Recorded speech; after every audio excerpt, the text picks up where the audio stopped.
أعوذ بالله من الشيطان الرجيم. بسم الله الرحمن الرحيم. لم يكن الذين كفروا من أهل الكتاب والمشركين منفكين حتى تأتيهم البينة. جو لوگ کافر ہیں یعنی اہل کتاب اور مشرک وہ کفر سے باز رہنے والے نہ تھے جب تک کہ ان کے پاس کھلی دلیل نہ آتی۔ بسم اللہ الرحمن الرحیم، 7 قراءت اور قرآن حکیم۔ جب یہ سورت اتری تو حضرت جبرائیل نے حضرت صلی اللہ علیہ وآلہ وسلم سے فرمایا، اللہ کا آپ کو حکم ہوا ہے کہ یہ سورت حضرت ابی کو سناؤ۔ حضور صلی اللہ علیہ وآلہ وسلم نے حضرت ابی سے یہ ذکر کیا تو حضرت ابی رضی اللہ تعالی عنہ نے فرمایا، رسول اللہ صلی اللہ علیہ وآلہ وسلم کیا وہاں میرا ذکر کیا گیا؟ آپ نے فرمایا ہاں ہاں۔ تو حضرت ابی رو پڑے۔ مسند احمد۔ مسند ہی کی ایک دوسری روایت میں ہے کہ حضرت ابی نے پوچھا تھا، یا رسول اللہ صلی اللہ علیہ وآلہ وسلم کیا اللہ تعالی نے میرا نام لیا؟ یہ حدیث بخاری، مسلم، ترمذی اور نسائی میں بھی ہے۔ مسند کی اور روایت میں ہے کہ جس وقت حضرت ابی نے یہ واقعہ بیان کیا اس وقت حضرت عبد الرحمن بزی نے کہا کہ پھر تو تم اے ابو منذر بہت ہی خوش ہوئے ہوگے۔ کہا ہاں، خوش کیوں نہ ہوتا، اللہ خود فرماتا ہے، یعنی کہہ دے کہ اللہ تعالی کے فضل و رحمت کے ساتھ لوگ خوش ہوا کریں، یہ ان کے جمع کیے ہوئے سے بہت ہی بہتر ہے۔ اور حدیث میں ہے کہ حضور صلی اللہ علیہ وآلہ وسلم نے یہ سورت حضرت ابی کے سامنے پڑھی، اس میں یہ آیت بھی تھی، یعنی اگر انسان مجھ سے ایک جگل بھر کر سونا مانگے اور میں اسے دے دوں تو پھر دوسرا مانگے گا اور دوسرے کو بھی دے دوں تو یقیناً تیسرے کی طلب کرے گا۔ انسان کے پیٹ کو سوا مٹی کے کوئی چیز نہیں بھر سکتی۔ جو توبہ کرے اللہ تعالی بھی اس کی توبہ قبول فرماتا ہے۔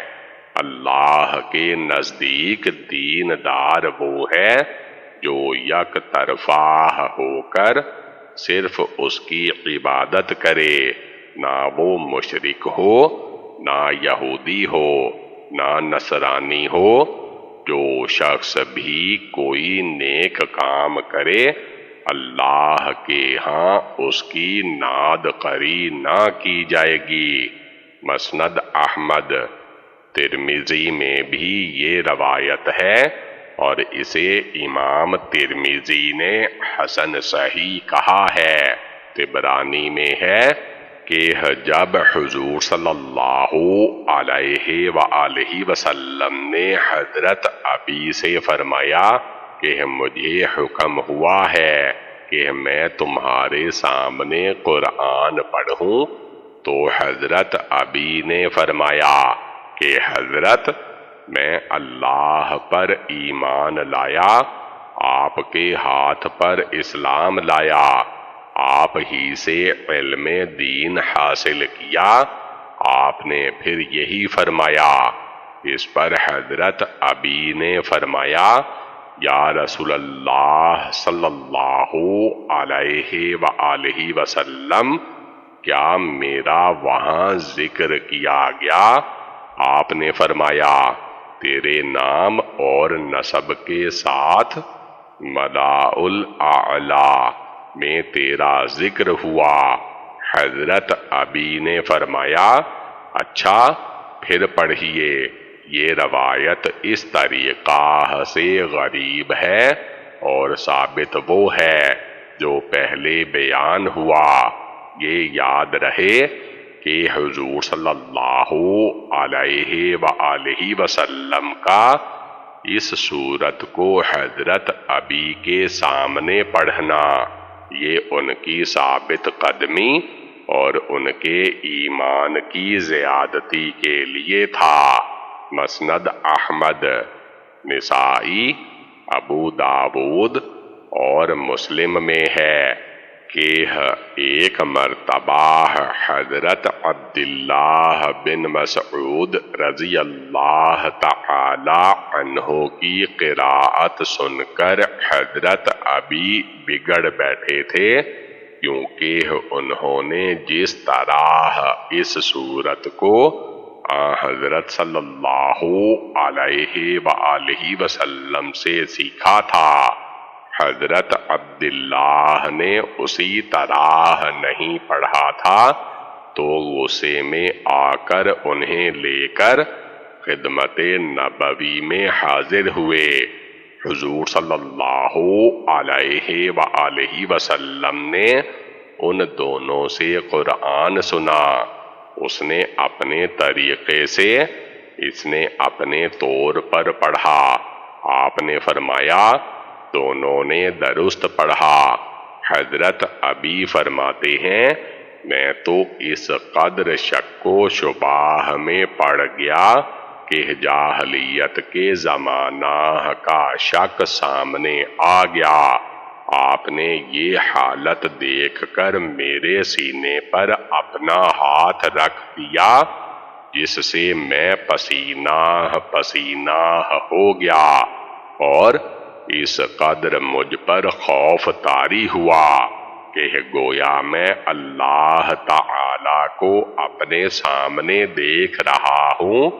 پھر آپ نے فرمایا سن، جبرائیل علیہ السلام میرے پاس آئے اور فرمایا اللہ کا حکم ہے کہ قرآن ایک ہی قراءت پر اپنی امت کو پڑھاؤ۔ میں نے کہا میں اللہ تعالی سے عفو درگزر اور بخشش و مغفرت چاہتا ہوں۔ پھر مجھے دو طرح کی قراءتوں کی اجازت ہوئی، لیکن میں پھر بھی زیادہ طلب کرتا رہا، یہاں تک کہ 7 قراءتوں کی اجازت ملی۔ یہ حدیث بہت سی سندوں اور مختلف الفاظ سے تفسیر کے شروع میں پوری طرح بیان ہو چکی ہے۔ اب جب کہ یہ مبارک سورت نازل ہوئی اور اس میں آیت رسول من اللہ یتلو صحفا مطہرہ فیہا کتب قیمہ بھی نازل ہوئی تھی، اس لیے حضور صلی اللہ علیہ وآلہ وسلم کو حکم ہوا کہ بطور پہنچا دینے کے اور ثابت قدمی عطا فرمانے کے اور آگاہی کرنے کے پڑھ کر حضرت ابی کو سنا دیں، کسی کو یہ خیال نہ رہے کہ بطور سیکھنے کے اور یاد رہنے کے آپ نے یہ سورت ان کے پاس تلاوت کی تھی، واللہ اعلم۔ پس جس طرح آپ نے حضرت ابی کے اس دن کے شک و شبہ کے دفاع کرنے کے لیے جو انہیں مختلف قراءت کو حضور صلی اللہ علیہ وآلہ وسلم کے جائز رکھنے پر پیدا ہوا تھا، ان کے سامنے یہ سورت تلاوت کر کے سنائی۔ ٹھیک اسی طرح حضرت عمر بن خطاب رضی اللہ تعالی عنہ کا واقعہ ہے کہ انہوں نے بھی کہا تھا کہ کیا آپ نے ہمیں یہ نہیں فرمایا تھا کہ ہم بیت اللہ شریف جائیں گے اور طواف کریں گے؟ آپ نے فرمایا ہاں یہ تو ضرور کہا تھا، لیکن یہ تو نہیں کہا تھا کہ اسی سال یہ ہوگا۔ یقیناً وہ وقت آ رہا ہے کہ تو وہاں پہنچے گا اور طواف کرے گا۔ اب حدیبیہ سے لوٹتے ہوئے سورت فتح نازل ہوئی تو آن حضرت صلی اللہ علیہ وآلہ وسلم نے حضرت عمر کو بلوایا اور یہ سورت پڑھ کر سنائی، جس میں یہ آیت بھی ہے، یعنی اللہ تعالی نے اپنے رسول صلی اللہ علیہ وآلہ وسلم کا خواب سچا کر دکھایا۔ یقیناً تمہارا داخلہ مسجد حرام میں امن و امان کے ساتھ ہوگا، جیسے کہ پہلے اس کا بیان بھی گزر چکا۔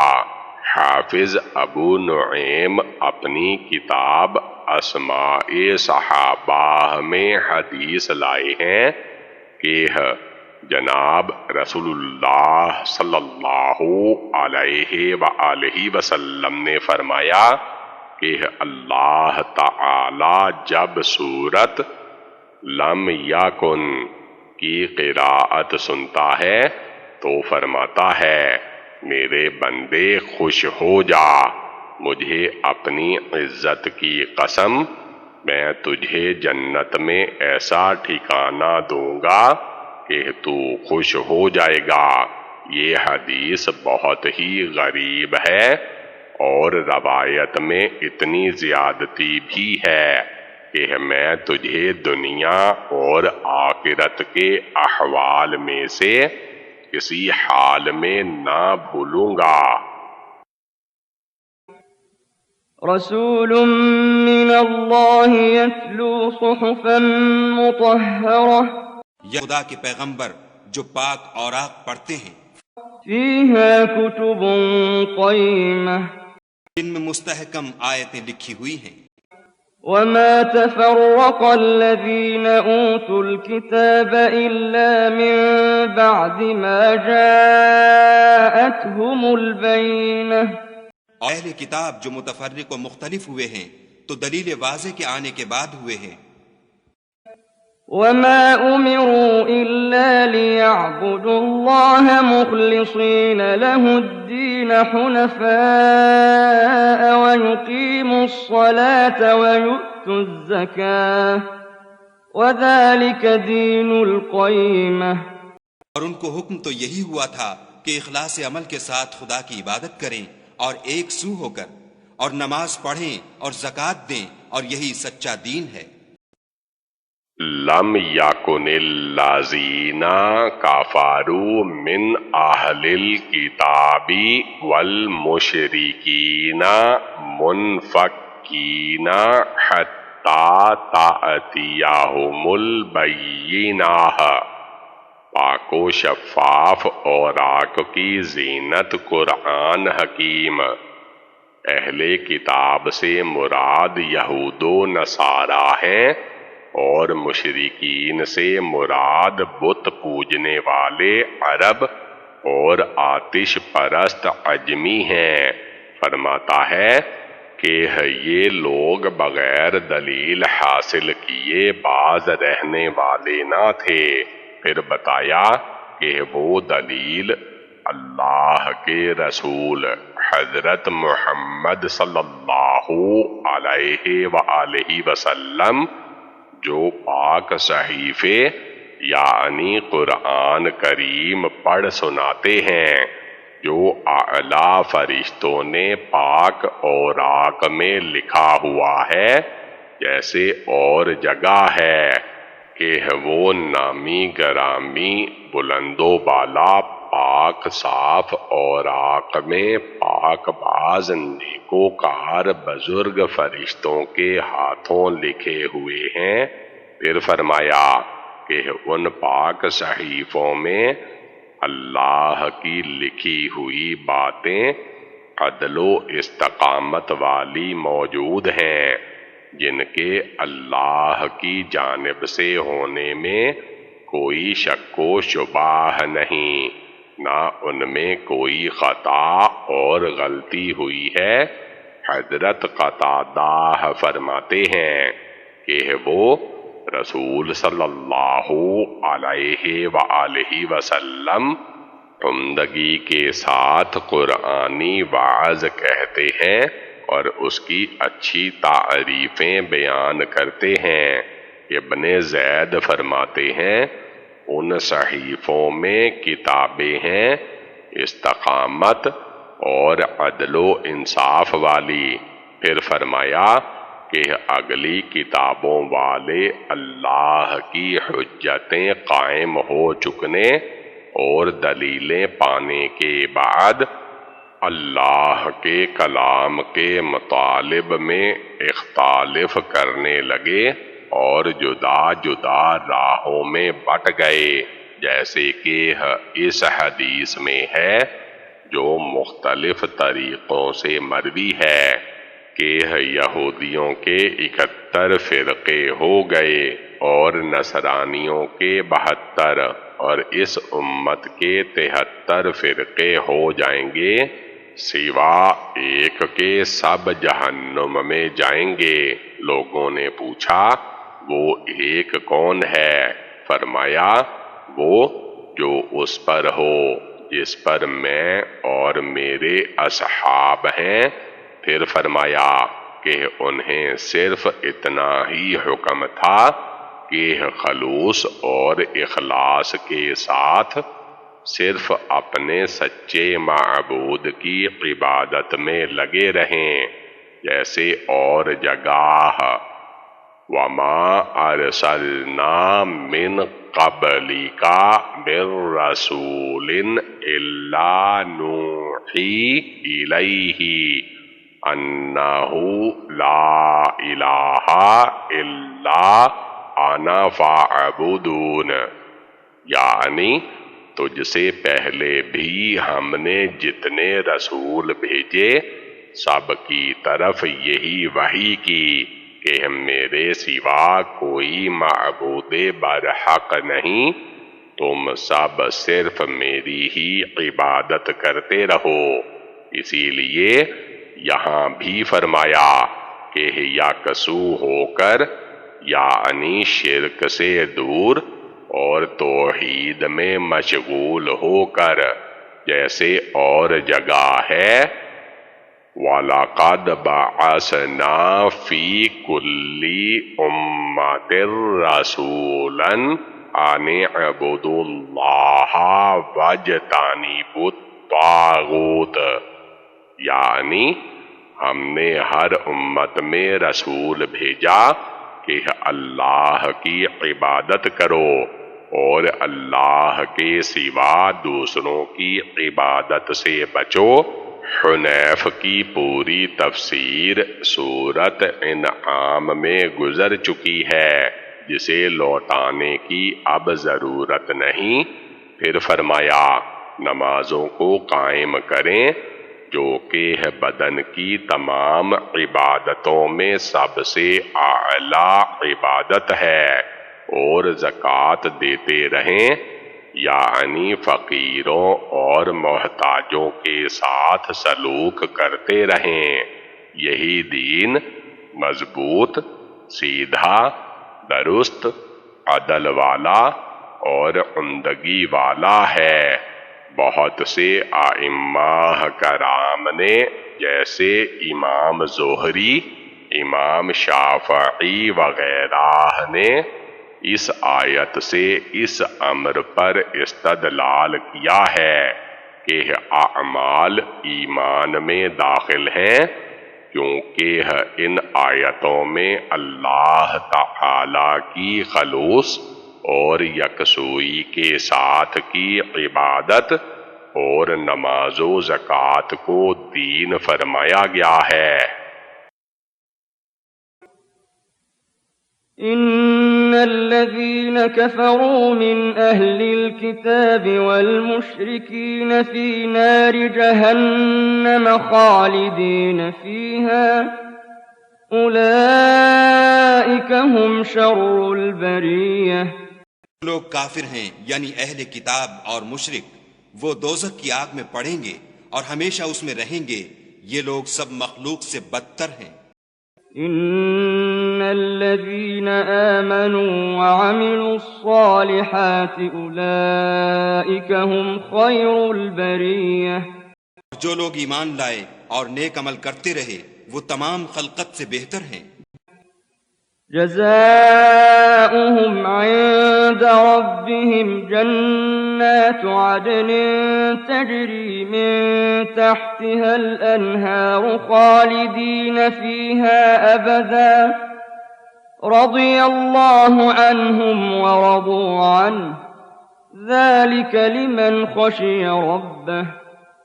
ان کا صلہ ان کے پروردگار کے ہاں ہمیشہ رہنے کے باغ ہیں جن کے نیچے نہریں بہ رہی ہیں، ابد الآباد ان میں رہیں گے، خدا ان سے خوش اور وہ اس سے خوش، یہ صلہ اس کے لیے ہے جو اپنے پروردگار سے ڈرتا ہے۔ ان الذین کفروا من اہل الکتاب والمشرکین فی نار جہنم خالدین فیہا اولئک ہم شر البریہ۔ ساری مخلوق سے بہتر اور بدتر کون ہے؟ اللہ تعالی کافروں کا انجام بیان فرماتا ہے، وہ کافر خواہ یہود و نصارا ہوں یا مشرکین عرب و عجم ہوں، جو بھی انبیاء اللہ کے مخالف ہوں اور کتاب اللہ کے جھٹلانے والے ہوں، وہ قیامت کے دن جہنم کی آگ میں ڈال دیے جائیں گے اور اسی میں پڑے رہیں گے، نہ وہاں سے نکلیں گے نہ رہا ہوں گے۔ یہ لوگ تمام مخلوق سے بدتر اور کمتر ہیں۔ پھر اپنے نیک بندوں کے انجام کی خبر دیتا ہے جن کے دلوں میں ایمان ہے اور جو اپنے جسموں سے سنت کی بجا آوری میں ہر وقت مصروف رہتے ہیں کہ یہ ساری مخلوق سے بہتر اور بزرگ ہیں۔ اس آیت سے حضرت ابو ہریرہ رضی اللہ تعالی عنہ اور علماء کرام کی ایک جماعت نے استدلال کیا ہے کہ ایمان والے انسان فرشتوں سے بھی افضل ہیں۔ پھر ارشاد ہوتا ہے کہ ان کا نیک بدلہ ان کے رب کے پاس ان لازوال جنتوں کی صورت میں ہے جن کے چپے چپے پر پاک صاف پانی کی نہریں بہ رہی ہیں، جن میں دوام اور ہمیشہ کی زندگی کے ساتھ رہیں گے، نہ وہاں سے نکالے جائیں، نہ وہ نعمتیں ان سے جدا ہوں، نہ کم ہوں، نہ اور کوئی کھٹکا ہے نہ غم۔ پھر ان سب سے بڑھ چڑھ کر نعمت و رحمت یہ ہے کہ رضائے رب، مرضی مولا انہیں حاصل ہو گئی ہے اور انہیں اس قدر نعمتیں جناب باری نے عطا فرمائی ہیں کہ یہ بھی دل سے راضی ہو گئے ہیں۔ پھر ارشاد فرماتا ہے کہ یہ بہترین بدلہ، یہ بہت بڑی جزا یہ اجر عظیم دنیا میں اللہ سے ڈرتے رہنے کا عوض ہے۔ ہر وہ شخص جس کے دل میں ڈر ہو، جس کی عبادت میں اخلاص ہو، جو جانتا ہو کہ اللہ کی اس پر نظریں ہیں، بلکہ عبادت کے وقت اس مشغولی اور دلچسپی سے عبادت کر رہا ہو کہ گویا خود وہ اپنی آنکھوں سے اپنے خالق مالک سچے رب اور حقیقی اللہ کو دیکھ رہا ہے۔ مسند احمد کی حدیث میں ہے، رسول اللہ صلی اللہ علیہ وآلہ وسلم فرماتے ہیں، میں تمہیں بتاؤں کہ سب سے بہتر شخص کون ہے؟ لوگوں نے کہا ضرور۔ فرمایا وہ شخص جو اپنے گھوڑے کی لگام تھامے ہوئے ہے کہ کب جہاد کی آواز بلند ہو اور کب میں کود کر اس کی پیٹھ پر سوار ہو جاؤں اور گرجتا ہوا دشمن کی فوج میں گھسوں اور دادِ شجاعت دوں۔ لو میں تمہیں ایک اور بہترین مخلوق کی خبر دوں، وہ شخص جو اپنی بکریوں کے ریوڑ میں ہے، نہ نماز کو چھوڑتا ہے، نہ زکوٰۃ سے جی چراتا ہے۔ آؤ اب میں بدترین مخلوق بتاؤں، وہ شخص کہ اللہ کے نام سے سوال کرے اور پھر نہ دیا جائے۔ سورت لم یکن کی تفسیر ختم ہوئی۔ اللہ تعالی کا شکر و احسان ہے